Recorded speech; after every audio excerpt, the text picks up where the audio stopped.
Bienvenidos y bienvenidas a Filosofía Apuntes de Filosofía. Esta vez estamos con un apunte general, pero importantísimo, ¿no? Es la historia de la educación. Historia de la educación, primera parte, la prehistoria. La educación en la prehistoria, aunque distante en el tiempo y en su forma de expresión, obviamente fue esencial para la supervivencia y evolución de las primeras comunidades humanas. En una época en que la escritura aún no existía y el conocimiento dependía de la transmisión oral y la experiencia directa, los individuos aprendían habilidades vitales para adaptarse a su entorno, como la caza, la recolección, la fabricación de herramientas y las normas básicas de convivencia. Esta entrada entonces explorará cómo se transmitían estos saberes en las sociedades prehistóricas, destacando la importancia de la educación como un proceso más bien natural, comunitario, que permitió a la humanidad dar sus primeros pasos hacia la organización y el progreso. Así que sin más dilación, vamos allá.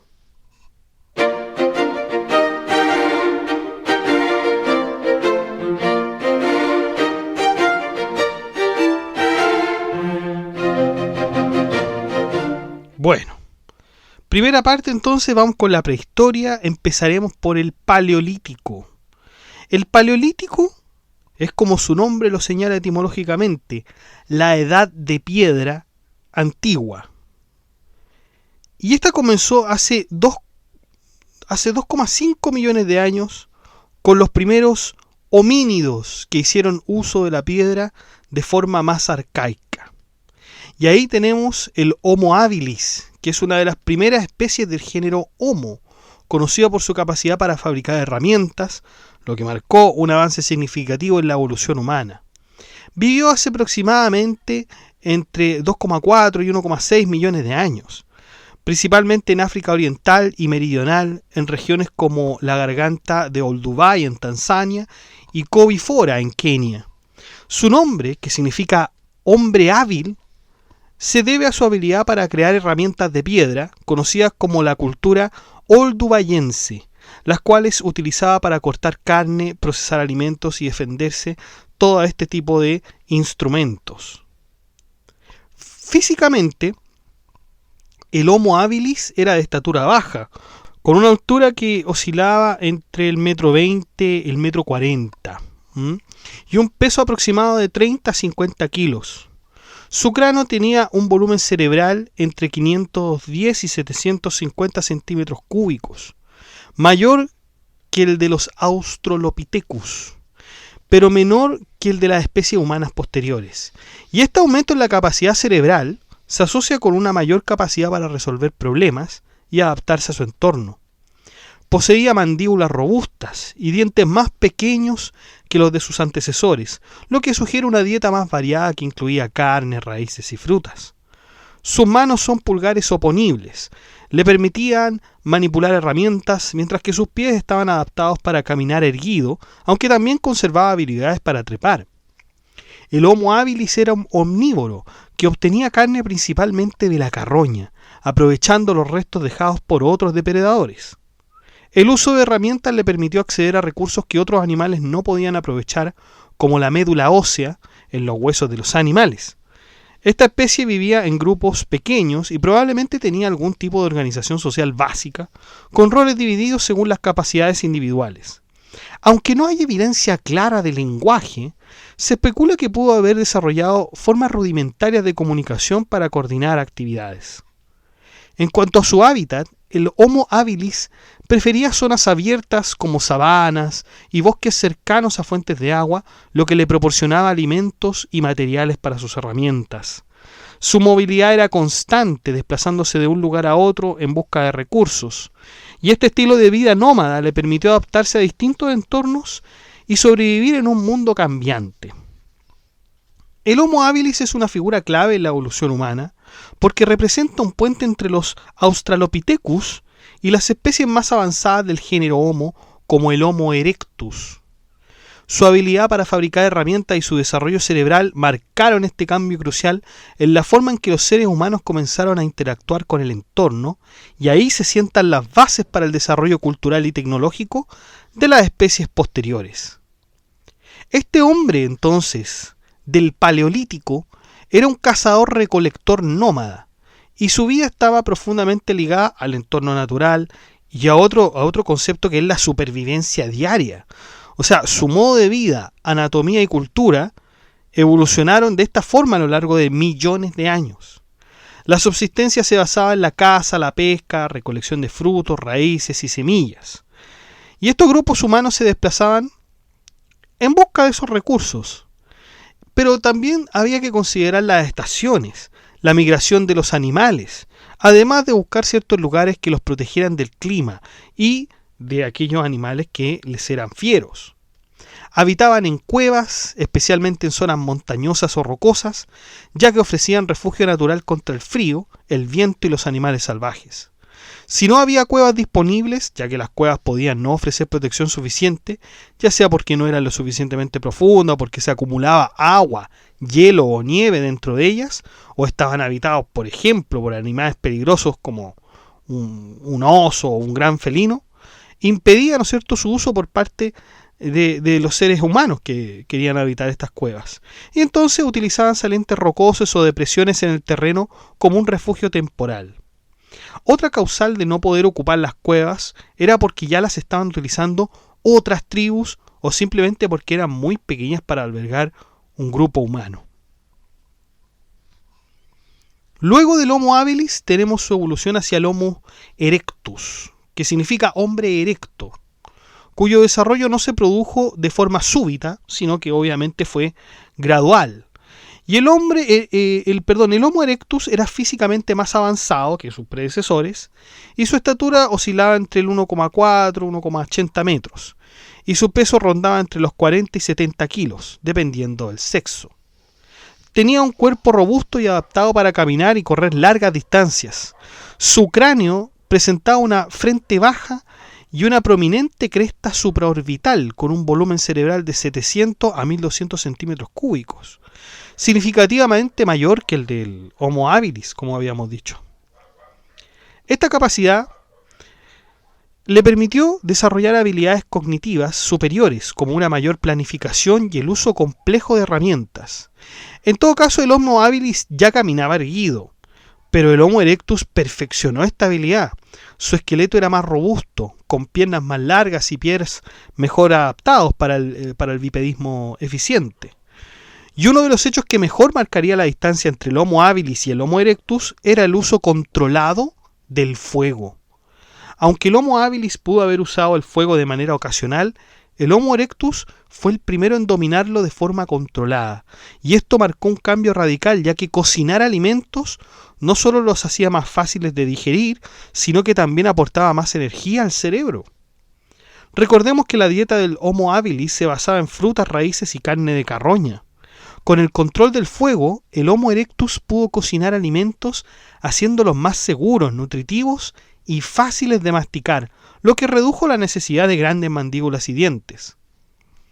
En regiones más frías, especialmente durante su expansión fuera de África hacia Europa y Asia, el Homo erectus utilizó el fuego para calentarse, y esto le permitió sobrevivir en climas donde las temperaturas nocturnas eran bajas y donde otros animales no podían prosperar.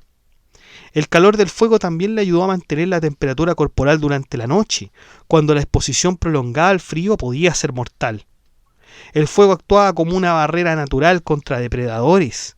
Muchos animales evitaban acercarse a las llamas, lo que proporcionaba un entorno más seguro para dormir y descansar.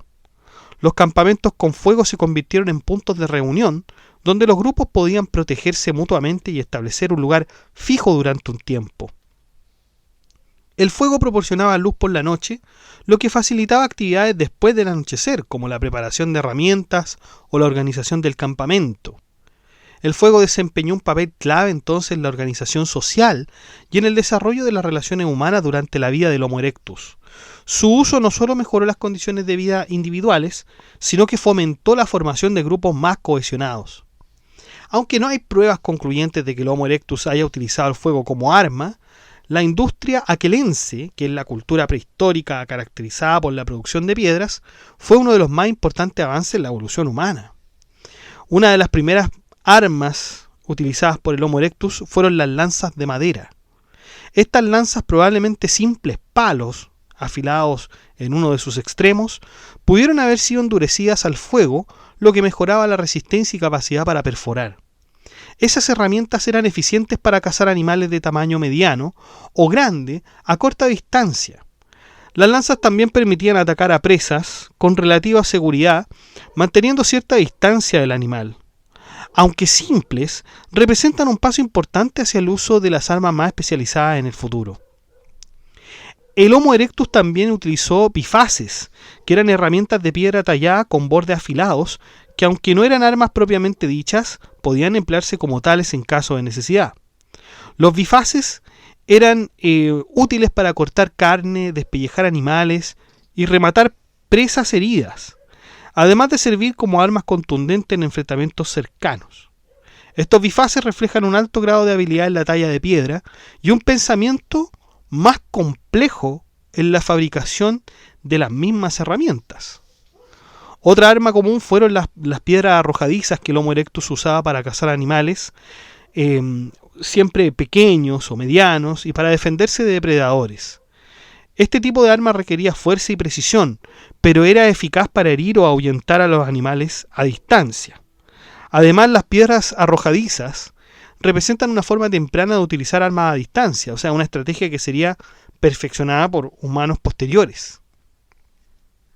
Y así, luego de la importancia en la evolución del Homo erectus, pasamos al Homo neanderthalensis. El Homo neanderthalensis, conocido como Neandertal, fue una especie humana que habitó principalmente Europa y el oeste de Asia hace entre 400.000 y 40.000 años. Esta especie es reconocida por su adaptación a climas fríos, su capacidad cognitiva avanzada y su interacción con el Homo sapiens. Los neandertales vivieron en un entorno desafiante, enfrentando las glaciaciones, desarrollando estrategias de supervivencia únicas que los convierten en una figura clave en la evolución humana. Físicamente los neandertales eran robustos y musculosos, con un cuerpo compacto diseñado para conservar el calor en climas fríos.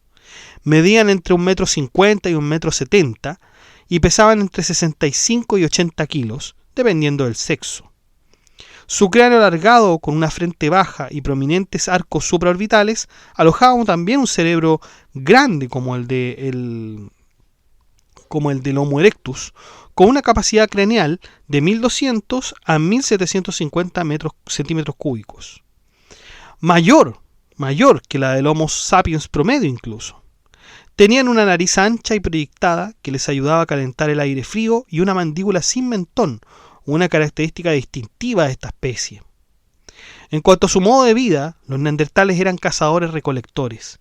Dependían principalmente de la caza de grandes animales como los mamuts, los bisontes, los renos, pero también recolectaban frutos, raíces y plantas.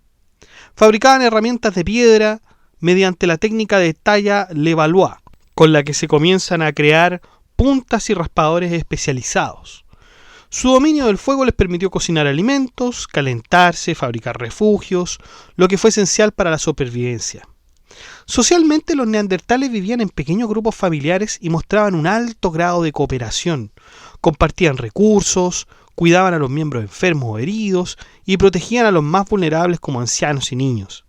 También enterraban a sus muertos, lo que sugiere la existencia de un pensamiento simbólico o espiritual. Algunos de estos entierros muestran signos de cuidado, como la colocación de herramientas o flores junto a los cuerpos, lo que podría indicar una comprensión de la muerte y creencias relacionadas con la vida después de esta.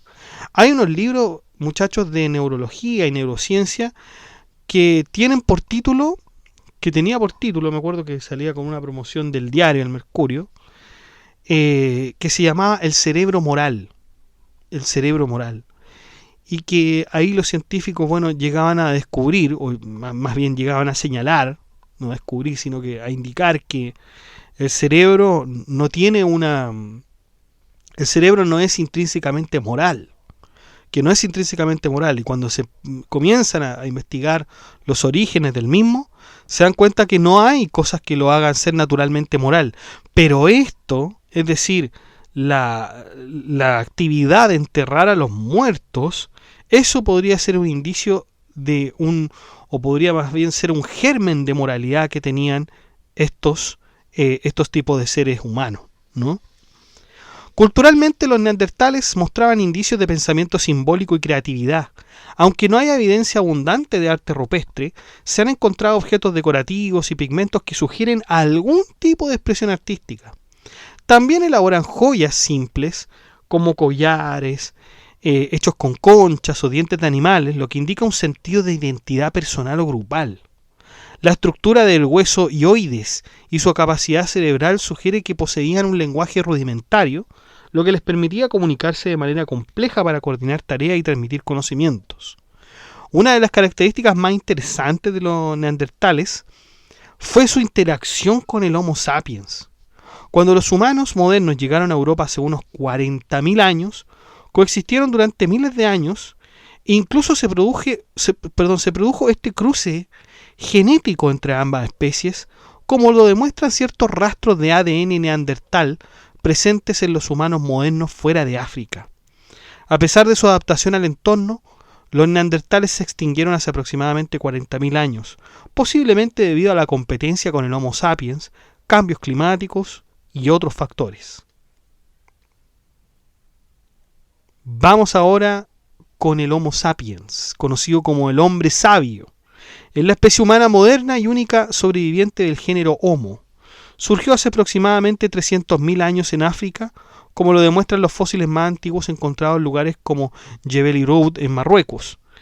Esta especie se distingue por su capacidad cognitiva avanzada, su habilidad para desarrollar culturas complejas y su extraordinaria adaptabilidad, lo que le permitió expandirse a todos los continentes y convertirse en la especie dominante en el planeta. Físicamente el Homo sapiens presenta una anatomía moderna que lo diferencia de sus predecesores, un cuerpo ágil, esbelto, diseñado para correr largas distancias y realizar tareas que requerían cierta destreza manual. Su cráneo tiene un volumen cerebral de 1.200 a 1.400 centímetros cúbicos, con una forma redondeada y una frente alta, lo que refleja un desarrollo cerebral avanzado.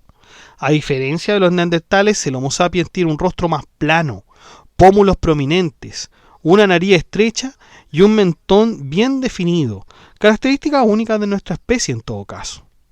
Su altura promedio oscila entre el 1,60 m y el 1,80 m y su peso varía entre 50 y 80 kilos dependiendo del sexo y las condiciones ambientales. Su modo de vida estuvo marcado por su capacidad para adaptarse a diversos entornos. Inicialmente vivían como cazadores-recolectores, utilizando herramientas avanzadas de piedra, hueso y madera. Desarrollaron técnicas de caza complejas y métodos de recolección que les permitieron aprovechar al máximo los recursos disponibles. Con el tiempo comenzaron a domesticar plantas y animales, marcando el inicio de la agricultura durante el Neolítico, lo que transformó su vida y dio lugar a asentamientos permanentes. Una de las características más distintivas del Homo sapiens es su capacidad cultural y simbólica. Fue el primero en desarrollar un arte complejo, como lo demuestran las pinturas rupestres de Altamira en España, en Lascaux en Francia, y así como figuras como la Venus paleolíticas que reflejan creencias relacionadas con la fertilidad. También desarrollaron herramientas y armas más sofisticadas, incluyendo arcos, flechas y utensilios especializados. Su capacidad de comunicación avanzada, con un lenguaje estructurado, fue fundamental para coordinar actividades grupales, transmitir conocimientos y construir sociedades organizadas. El Homo sapiens también se destaca por su capacidad de expansión.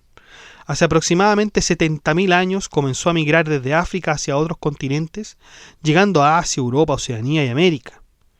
Y esta migración global fue posible gracias a su habilidad para adaptarse a diferentes climas. desde las frías tundras de Europa hasta las selvas tropicales en Asia. Durante su expansión interactuó con otras especies humanas como los neandertales y los denisóvanos, con quienes compartió conocimiento y llegó a cruzarse genéticamente.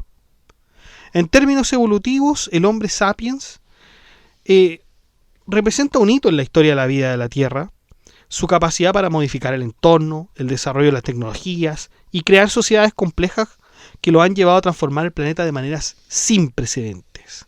Sin embargo, también presenta desafíos como el cambio climático, la pérdida de biodiversidad y la necesidad de encontrar un equilibrio sostenible en el entorno. Eso podemos decir de el Homo sapiens. ¿Y qué pasa con las mujeres? En el Paleolítico, la figura de la mujer desempeñó un papel significativo, tanto en las actividades cotidianas como en las expresiones simbólicas y artísticas de las comunidades de cazadores-recolectores. Aunque no se dispone de registros estrictos, la evidencia arqueológica como la Venus paleolítica sugiere que las mujeres fueron esenciales en la estructura social de la época. Estas figurillas talladas en piedra, hueso, marfil, destacan atributos femeninos como senos, caderas y vientres prominentes. Se cree que representaban símbolos de fertilidad, maternidad o abundancia, destacando su importancia para la supervivencia del grupo.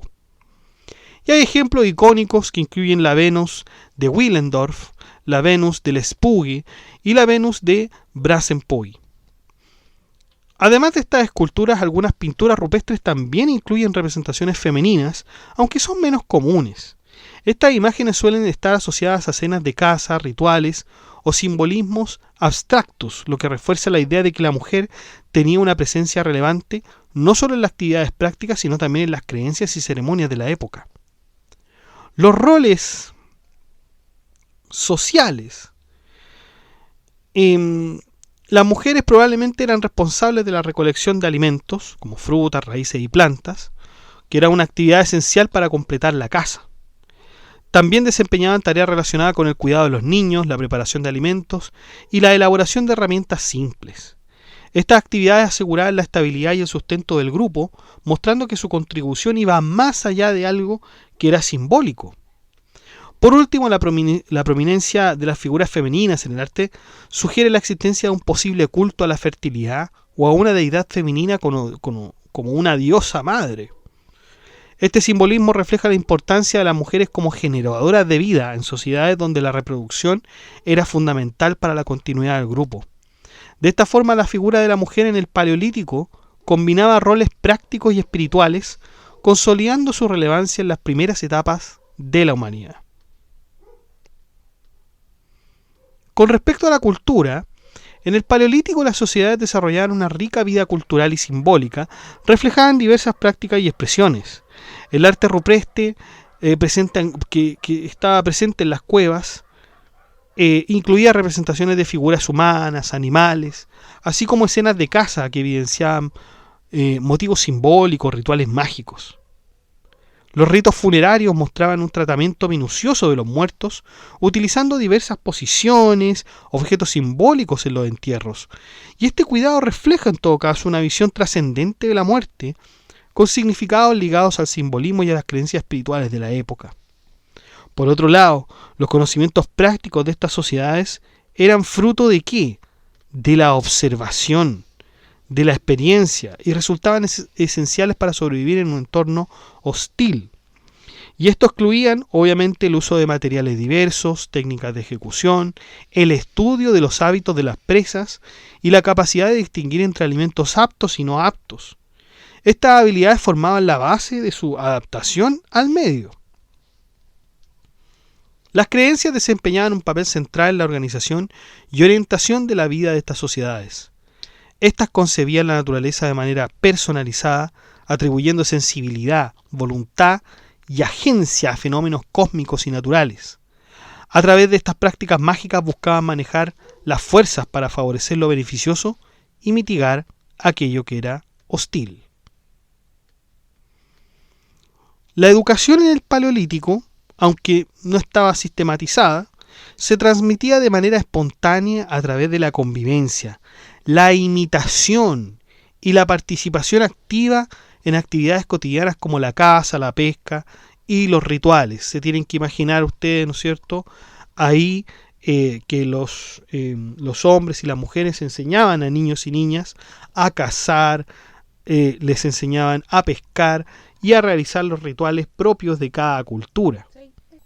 Este aprendizaje práctico garantizaba la transmisión de conocimientos esenciales para la supervivencia, porque ese era el objetivo último de educar de alguna manera a los niños y niñas, a que puedan sobrevivir. Un ejemplo contemporáneo de tradiciones similares lo encontramos en los Aidas de la Columbia Británica, quienes integran prácticas educativas en su vida diaria y marcan hitos sociales importantes como el matrimonio, a través de rituales y tradiciones comunitarias.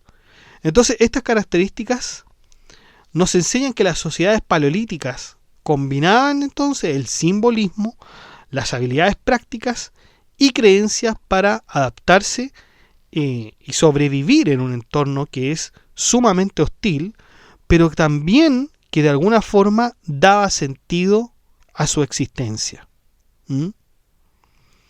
La economía del Paleolítico se caracterizó por ser subsistencia basada en la caza, la recolección y en menor medida la pesca. Los grupos humanos eran nómadas, se desplazaban constantemente en busca de recursos naturales y la transmisión de conocimientos se realizaba de manera práctica y oral, enfocándose en habilidades esenciales para la supervivencia. Los niños aprendían observando y participando en actividades cotidianas como la fabricación de herramientas y la identificación de plantas comestibles. Por lo tanto, aquí, por un lado, podemos ver que el elemento central, digamos, educativo sería la imitación, ¿no? La imitación y la puesta en práctica. Eso con respecto entonces al Paleolítico, muchachos. Tenemos que ir ahora al Mesolítico.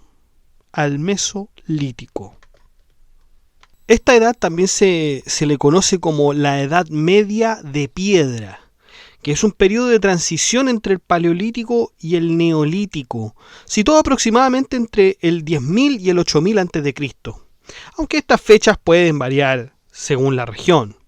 Durante este tiempo la humanidad vivió una etapa de cambios significativos, marcados por el fin de la última glaciación y el inicio de un clima más cálido y estable, lo que permitió el crecimiento de bosques y la diversificación de la fauna. Este nuevo entorno influyó profundamente en las estrategias de supervivencia y en el estilo de vida de las comunidades humanas. En este periodo las sociedades practicaron una economía mixta, combinando la caza y recolección con los primeros intentos de domesticación de animales y plantas. Además se intensificó el uso de recursos acuáticos como la pesca y la recolección de mariscos, marcando una diversificación en la dieta. Y este cambio en las fuentes alimenticias contribuyó al desarrollo de herramientas más sofisticadas como los microlitos, que son pequeñas piezas de piedra que se incrustaban en mangos de madera o hueso para crear instrumentos como arpones, flechas y cuchillos. Estas innovaciones son un reflejo del avance tecnológico en comparación al Paleolítico que habíamos revisado. La organización social también comenzó a transformarse. Las comunidades se volvieron más sedentarias, estableciendo asentamientos temporales o estacionales cerca de fuentes de agua o recursos. El mayor nivel de estabilidad permitió la acumulación de bienes y dio lugar a las primeras formas de diferenciación social. Asimismo, durante este periodo, el arte y el simbolismo jugaron un papel importante. Las representaciones rupestres del Mesolítico mostraron escenas de la vida cotidiana como la caza, la danza. Se produjeron objetos decorativos, rituales que sugieren prácticas religiosas incipientes. El arte y la espiritualidad del Mesolítico muestra una conexión profunda con la naturaleza y la vida cotidiana. Las pinturas rupestres de este periodo representan escenas más dinámicas que en el Paleolítico, como cacerías grupales, por ejemplo, o las danzas rituales. También se encontraron objetos decorativos y sepulturas con ofrendas, lo que sugiere que las prácticas rituales religiosas empezaban a cobrar mayor importancia. El Mesolítico es crucial porque sienta las bases de los cambios radicales del Neolítico, cuando la agricultura y la ganadería se consolidan como las actividades principales de las comunidades humanas. Este periodo, entonces, en suma, representa la capacidad de adaptación y la innovación frente a un mundo cambiante, marcando una etapa clave en la evolución de las sociedades hacia las primeras civilizaciones. Vamos ahora con el período neolítico, conocido también como la Nueva Edad de Piedra. Fue una etapa de transición crucial en la historia de la humanidad, marcada por avances tecnológicos, también económicos y sociales, porque durante esta etapa las comunidades humanas comenzaron a abandonar el estilo de vida nómada para establecerse en asentamientos permanentes. Y esto fue posible gracias al desarrollo de la agricultura, con el cultivo de cereales como el trigo y la cebada, y la domesticación de animales como ovejas, cabras y vacas. Este cambio permitió la producción sostenida de alimentos, favoreciendo un crecimiento poblacional significativo. De este modo, el ser humano pasó de ser cazador-recolector a productor.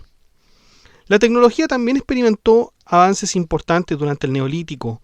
Se desarrollaron herramientas más sofisticadas como hachas de piedra pulida, las hoces y molinos para procesar cereales, y además la cerámica apareció como una innovación clave para almacenar alimentos y líquidos, mientras que las construcciones de barro, madera y piedra comenzaron a formar parte del paisaje, proporcionando viviendas más duraderas y espacios comunales. En cuanto a la organización social, surgieron nuevas estructuras que reflejaban la especialización del trabajo. Las comunidades comenzaron a dividir tareas entre agricultores, pastores, artesanos y líderes, lo que trajo consigo una creciente complejidad social. Asimismo, la acumulación de bienes y tierras condujo a la aparición de desigualdades sociales, marcado por un significativo ámbito en las relaciones humanas. Por otro lado, las prácticas religiosas se hicieron más evidentes con la construcción de monumentos megalíticos como dólmenes y menires, así como la realización de rituales funerarios que evidenciaban creencias en la vida después de la muerte. O sea, todavía desde el Paleolítico incluso ya se seguía con esta costumbre, ¿no?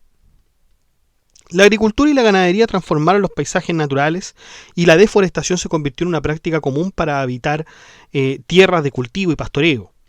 Además, el comercio primitivo permitió el intercambio de herramientas, cerámicas y productos agrícolas entre comunidades, fomentando la difusión de conocimientos y tecnologías. Por último, debido a este estilo de vida, los seres humanos comenzaron a ser más sedentarios y lograron domesticar a los animales. ¿Qué pasa con los jóvenes? En primer lugar, vamos a tomar como ejemplo a los jóvenes tasmanianos, es decir, aquellos que vivían en Tasmania, que es un estado de Australia o actualmente, ¿no? Estos jóvenes absorbían la cultura de su tribu a través de la imitación y la enseñanza consciente. Desde pequeños aprendían el lenguaje, un sistema sencillo compuesto de verbos, adjetivos y conocimientos básicos para desenvolverse en su comunidad. Las mujeres adquirían habilidades relacionadas con la recolección de alimentos, el cuidado de los niños, la confección de herramientas, mientras que los hombres en la caza, en la lucha y en fabricar armas. Ambos también aprendían a rastrear animales y conocían la geografía local. Un elemento importante de su cultura era la ceremonia de iniciación, que estaban marcadas por la transición de la infancia a la vida adulta. Para los jóvenes varones, quienes se sometían a rituales que incluían inscripciones corporales, la entrega de un nombre secreto y un objeto simbólico eran características. Además, los tasmanianos tenían un sistema de grados organizados por edad y méritos, donde alcanzar el tercer grado implicaba un estatus elevado y acceso a ciertos poderes reguladores dentro de la tribu. La pubertad, en el contexto de las ceremonias de iniciación que marcaban el paso de los jóvenes tasmanianos hacia la vida adulta, tenían un carácter ritual. Estaban reservadas para los muchachos al alcanzar la etapa de desarrollo. Y durante la iniciación, los jóvenes se sometían a ciertos rituales que incluían la realización de inscripciones o marcas en el cuerpo, específicamente en los hombros, los muslos y el pecho. Asimismo recibían un nombre secreto, un objeto simbólico, como una piedra por ejemplo, que debían mantener en secreto, especialmente frente a las mujeres, lo que añadía un componente de misterio y simbolismo ritual. Este sistema de iniciación estaba organizado por grados, donde el progreso al siguiente nivel dependía de la edad y los méritos reconocidos por la tribu. El tercer grado, que era el más elevado, estaba asociado con un estatus especial y otorgaba a sus miembros ciertos poderes reguladores rodeados de un aura de misterio. Sin embargo, no se menciona una ceremonia similar para las muchachas, lo que refleja una diferencia de género en las tradiciones culturales de los tasmanianos. Ponemos como ejemplo a los tasmanianos porque es un ejemplo, digamos, bien ilustrativo de cómo las culturas o ciertas culturas mostraban una forma de educación, pero sin escritura ni institución formal, lo que permitía una transmisión cultural, la pérdida de conocimiento y los límites de la oralidad, porque todo esto obviamente era de forma oral. Y los tasmanianos, claro, eran un pueblo indígena, al sur de Australia, como habíamos dicho, aislados del continente por más de 10.000 años tras la subida del nivel del mar.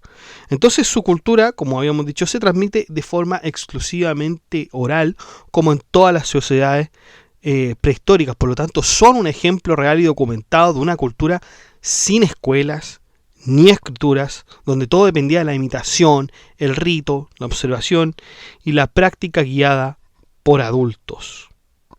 Son ejemplos clásicos por lo demás, utilizados por los antropólogos o por todos aquellos que estudien el pasado prehistórico. ¿Qué pasa con la domesticación de animales?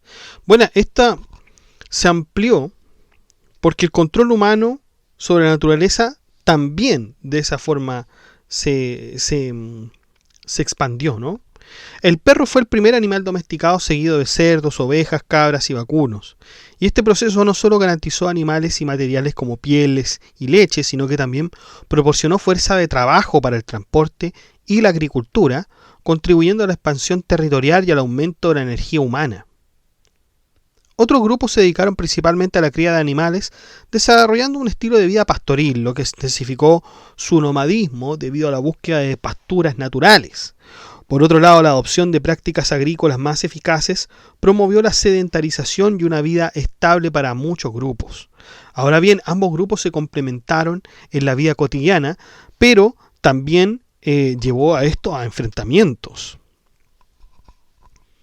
Las tareas agrícolas dieron lugar a la concentración de personas en un mismo lugar, lo que marcó un significativo cambio en la dinámica social.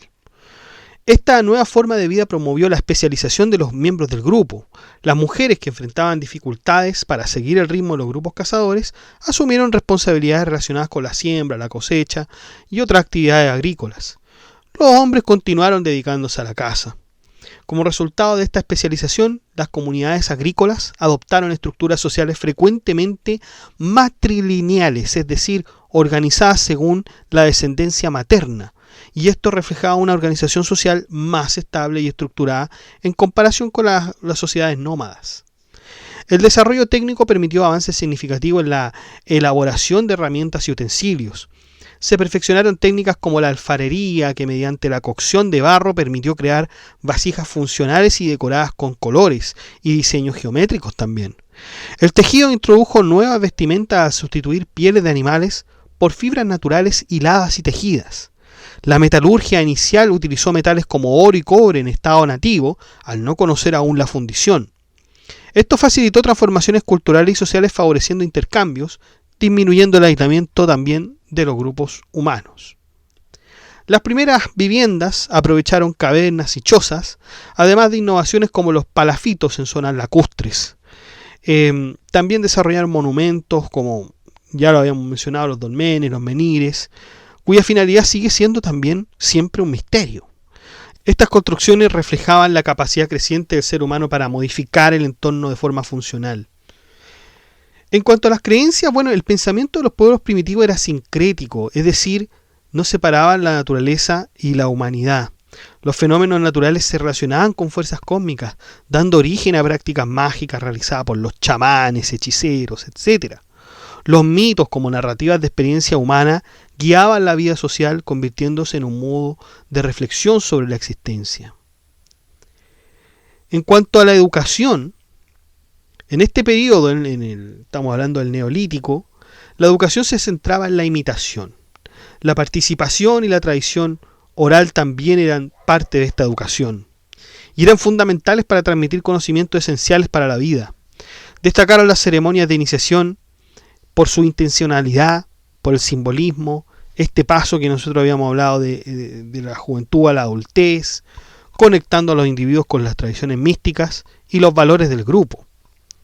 La división del trabajo por género comenzó a formar, en este sentido, una asignación de roles específicos a hombres y a mujeres según las necesidades de la comunidad. Esta especialización implicaba que los conocimientos y habilidades se transmitían entonces de manera diferenciada dependiendo del rol de cada individuo y cómo éste se desempeñaría en la sociedad. Los ancianos y líderes comunitarios compartían relatos que explicaban el origen del mundo y establecían las bases de las creencias religiosas y morales de la comunidad.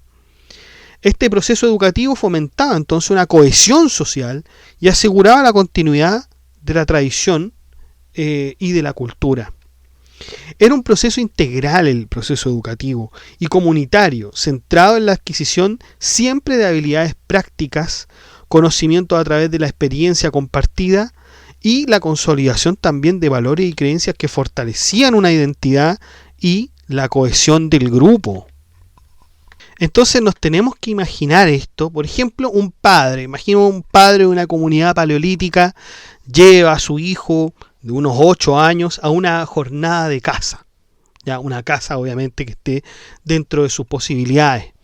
Mientras camina, el padre le muestra los rastros de animales en el suelo, las huellas, los excrementos, las marcas en la vegetación, le enseña a distinguir cuál pertenece a un ciervo y cuál a un jabalí, ¿ya? Le diría, digamos, tratando de hacerlo en su idioma, mira estas ramas rotas, el ciervo pasó por aquí al amanecer, mira cómo pisa, mañana saldremos antes. Una cosa así, digamos, vamos a decir un ejemplo y una comunicación de este estilo para que lo podamos entender. Entonces al final del día el niño ayuda a cargar un conejo capturado en una trampa que había aprendido a armar observando a su padre durante meses. Y este aprendizaje era ¿cómo era? Imagínense, lento, repetitivo, sin explicaciones abstractas. Era absolutamente un aprendizaje absolutamente, una enseñanza, aprendizaje absolutamente prácticos. Aquí no había ni nada que pensar, sino que había que imitar, repetir una cierta cantidad de veces para que uno pudiera hacer la actividad efectivamente, ¿ya? Esto se daba de forma, muchachos, espontánea. Era de forma espontánea, de forma práctica. Aquí no habían escuelas, no habían profesores. Era una cuestión absolutamente espontánea, práctica y cotidiana, desarrollada en el seno familiar y comunitario, ¿ya? Y obviamente sobre los padres, los madres, los abuelos, tíos y todos los adultos en realidad del clan. Pero también aquí nosotros podríamos hablar de los abuelos también. Imaginemos una abuela de una tribu nómada que camina con una nieta de 6 años por el borde del bosque, lleva una canasta de mimbre y va recogiendo raíces, frutos, hojas, etc. Entonces le muestra una planta y le dice, mira, esta es buena para el dolor de vientre, esta es peligrosa, no la tomes, etc. La niña va observando con atención, toca las hojas, las huele, le pregunta si está bien, si está mal, si hay que comerla, si no. Y ahí la abuela también va respondiendo con ciertos ejemplos, historias, etc. ¿Ah? Por lo tanto, aquí también, como acuérdense que los roles eran diferenciados, la nieta va aprendiendo por imitación, por memoria, oralidad, repetición, ¿ya? Muchas de estas enseñanzas eran, como lo habíamos dicho, solo para las mujeres, ¿ya? También, claro, se hablan de relatos, por ejemplo, frente al fuego, la típica escena, un anciano que reúne a los niños y les cuenta historias sobre cómo el clan sobrevivió a un gran invierno, por ejemplo. Se transmiten ahí los valores, las normas, el conocimiento geográfico, la cosmología, comienzan a mirar al cielo, ¿no? Pero también podría ser otro tipo de actividades prácticas para la conservación, para el cuidado. Por ejemplo, una madre que raspa la piel de un animal con un cuchillo de piedra para convertirla en ropa, ¿ya? Entonces una hija de determinada edad, ¿no es cierto?, una niña de 10 años, pongamos, observa esto y lo intenta hacer. Y la madre le va corrigiendo suavemente de cómo debería ser la prenda, ¿no? Entonces aquí seguimos hablando de una enseñanza técnica, una enseñanza manual y con una sensibilidad manual, con mucha paciencia, que se transmite por observación y práctica. Uh-huh. También está, y era muy importante, el tema de los juegos, ¿ya? Porque los juegos eran formas tempranas de socialización que preparaban a los niños para el rol que tendrían en su comunidad. O sea, ahí nosotros vemos en el juego este rol que tiene de simular la actividad concreta, que por ejemplo podría ser la casa, por decirlo de alguna manera. Ya tenemos, hoy en día también se puede hablar de este tipo de cosas, por ejemplo, cuando los niños juegan a policías y ladrones, cuando a las mujeres, típico de nuestra época, en los años 90, 2000, qué sé yo, se le enseña a jugar con mujeres pensando en que ese podría ser finalmente su destino, digamos, ser madre, etcétera. Ese era el planteamiento del juego en la época. Juegos simbólicos, íntimamente ligados, en la época de la prehistoria, al entorno natural, a las estaciones y a los ciclos vitales.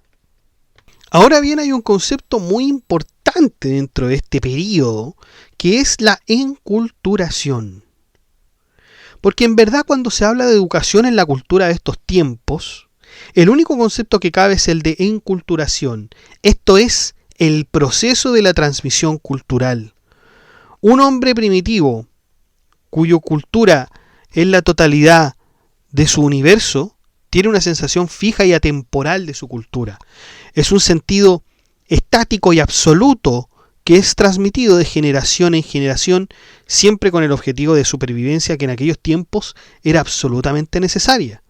El propósito de la enculturación es moldear al niño o niña para que se convierta en un buen miembro de la tribu, capaz de sobrevivir, ¿no? Y cada proceso de enculturación debe pasar por diversas etapas según la edad de cada niño o niña. En todo caso, los impúberes, antes de alcanzar la pubertad, aprenden haciendo las cosas y observando las prácticas operacionales básicas. Su maestro no era ajeno a ello, al contrario, era de su comunidad, o sea, lo que podríamos decir de maestro, madre, padre, tío, abuelo, etc. Uh-huh. Sin embargo, los jóvenes, cuando alcanzaban la pubertad, aquella parte en que estos aprendían sus actividades mediante la imitación comienza a disminuir. Existen reglas estrictas que los púberos deben realizar junto con hombres ya iniciados que no necesariamente son conocidos para los jóvenes, aunque sí son pertenecientes a un clan de la familia. La iniciación puede proceder de forma abrupta, quitando al joven de su familia originaria y enviándolo a un campo recluido donde contará con otros iniciados. Esto se hace con el propósito de separar al joven con el lazo profundo que tiene con su familia para que ponga su enfoque emocional y social al servicio de la tribu. Uh-huh. Si nosotros habláramos de un currículum, no hay algo tal como un currículum aquí en la prehistoria, ¿no? Pero consistiría en el conjunto de valores culturales, la religión, los mitos, la filosofía, la historia, los rituales y otros conocimientos. En un sentido amplio y antropológico, el currículo educativo puede entenderse como el conjunto de saberes, habilidades, valores y costumbres, como lo habíamos dicho anteriormente, que una sociedad considera importantes para ser transmitidos a las nuevas generaciones. Y en la prehistoria, este currículo no estaba ni escrito ni formalizado, pero se enseñaba de forma oral, práctica, comunitaria, a través de la observación, la imitación, el juego, el ritual, la participación activa. Por otro lado, muchas tribus consideran el conocimiento del cuerpo como una materia de estudio importante para la iniciación, considerado como una especie de lugar sagrado que se debe cuidar. Uh-huh. Y bueno, muchachos, eso es lo que les quería hablar sobre la educación en la época de la prehistoria. Ya vimos estos tres o más bien estos periodos prehistóricos donde se entiende la educación de una forma práctica, ritual, simbólica, como habíamos señalado. La verdad es que uno podría decir, bueno, este periodo ya terminó hace mucho tiempo. Muchos podrían decir esto se queda simplemente en la anécdota de cuestiones que sucedieron y que ya han sido olvidadas, ya han sido superadas incluso podríamos decir. Pero la verdad es que yo creo, muchachos, es que esto tiene su sustancia hasta el día de hoy. Tiene la sustancia hasta el día de hoy. Yo soy profesor, vengo siendo profesor ya hace 10 años, quizás no es tanto tiempo, pero 10 años de todos los niveles. Yo soy profesor de inglés y hago clases de inglés de todos los niveles, niños, adultos mayores incluso de hecho, niños con discapacidades, niños con necesidades educativas especiales, etcétera. Y bueno, yo entiendo que el inglés pueda no ser una de las materias que más estimule, entusiasme a los alumnos. Más mal que mal, siempre los alumnos tienen intereses a veces contrapuestos con las materias que deben rendir por el sistema, ¿no? Y hay muchos que no tienen este entusiasmo por el inglés, pero tienen entusiasmo y habilidades para otras cosas. Me tocó alguna vez hacer clase en un colegio rural y habían varios niños que no habían visto el inglés nunca habían visto inglés, iban en quinto básico y no habían visto nunca inglés, y cuando se enfrentaban a ello en sala de clase, lamentablemente no tenían ninguna habilidad para el inglés, ninguna, a excepción, o sea, habían otros alumnos que sí las tenían porque el inglés era parte, digamos, del entorno en su casa, se escuchaba música en inglés, había películas en inglés, pero había niños que no tenían esta cultura, para nada. Pero sí tenían esto de la cultura rural a la que ellos eran parte. O sea, ellos no estaban, pero ni ahí, no tenían ningún interés con el inglés, con cosas que tenían que ver con ese estilo de materia. Lo que ellos querían, por ejemplo, era trabajar en el campo, era andar a caballo, sembrar, cosechar. Eso era lo que querían estos alumnos, ¿no? Y bueno, uno se puede preguntar que, bueno, ¿qué hacen ahí? El sistema los tiene obligados a estar ahí, obviamente, o los padres, bien queriendo un buen destino para sus hijos, para sus criaturas, los envían al colegio y les señalan que tienen que aprender lo básico, que tienen que terminar por lo menos la elemental, la secundaria, y después pueden hacer lo que ellos estimen conveniente, pero tienen que pasar por el colegio, ¿no? Tienen que pasar por el colegio. Y claro, a la hora de pensar, de tratar de abstraer, a estos chicos les costaba mucho aprender inglés. Y por lo tanto, ellos, ¿qué era lo que necesitaban? Cuestiones prácticas, espontáneas, que fueran fáciles de hacer. ¿Ya? Y entonces ahí uno como profesor tiene la obligación de tener que transformar la materia en algo que responda a las necesidades de los alumnos. Ese es, digamos, el gran objetivo que tiene el profesor. Ahora, claro, esto se pone muy cuesta arriba cuando un profesor tiene por lo menos 47 alumnos en la sala, y va a ser muy difícil. Pero sí va a ser mucho más llevadero.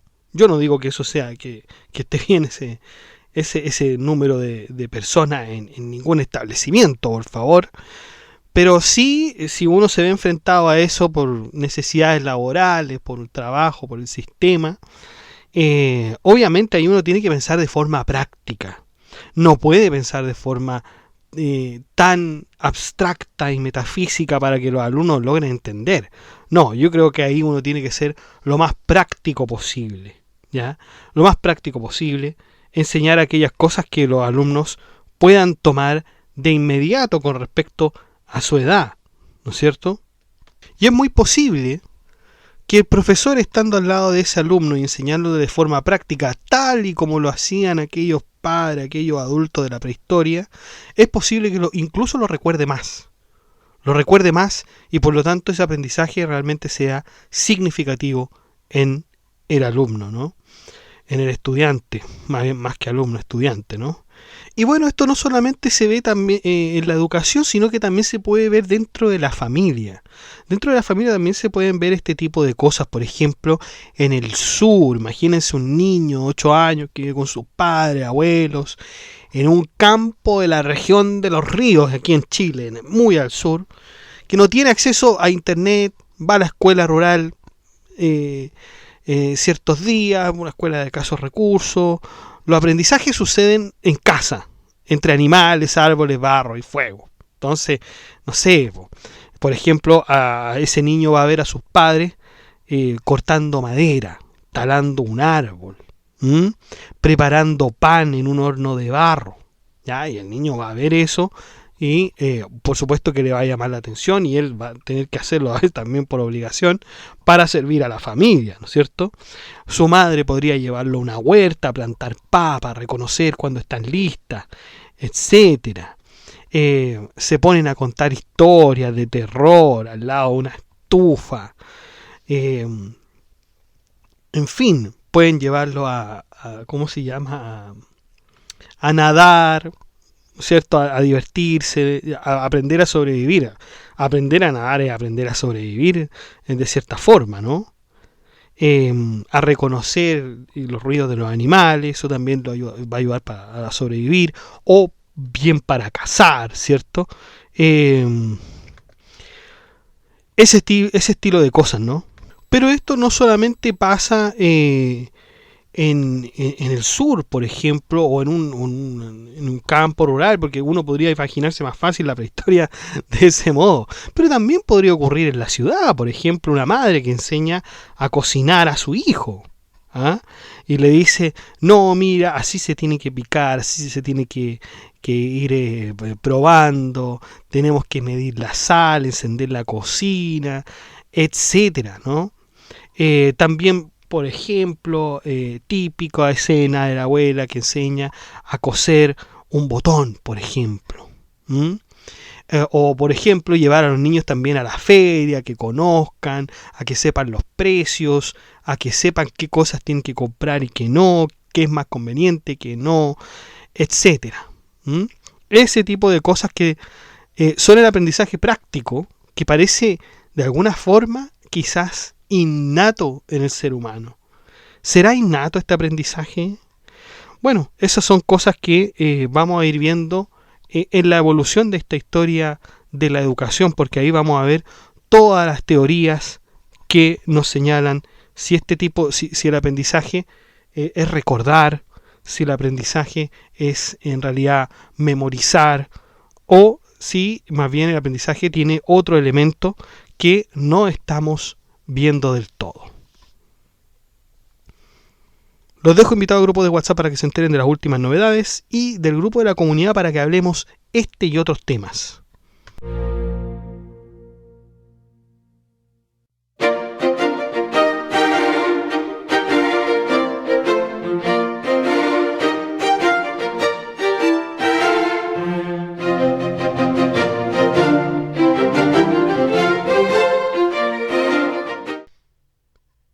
Bueno chicos, eso ha sido todo. Muchas gracias por escuchar este podcast. Si le ha gustado, dé like, comente, comparta, suscríbase, acceda al blog que está en la descripción del video, haga soporte en PayPal o en Patreon y saludamos a nuestros mecenas romanos que son Abstract Panicker, Ricardo, Diana94 y Jorge Ríos, que colaboran con este proyecto de Filosofía Apuntes mensualmente como mecenas romanos. Un abrazo a todos muchachos, muchas gracias. También saludamos a nuestro mecenas medieval que es Gab Welther, que también colabora con una membresía un poco más alta que los mecenas romanos y que ya se ha mantenido en el tiempo apoyando este proyecto educativo. Muchas gracias Gab Welther, un abrazo fuerte también. Y usted también puede ser colaborador en Filosofía Apuntes inscribiéndose en las membresías que aparecen en el botón unirse de cada video. Usted presiona el botón unirse, van a aparecer 4 membresías con distintos precios y usted puede elegir el que mejor le convenga Y si no le acomoda ninguno de esos precios, de todas maneras usted puede colaborar con Filosofía de Apuntes haciendo clic en el botón gracias y poner la suma que a usted más le acomode. Que estén muy bien, cuídense, chao.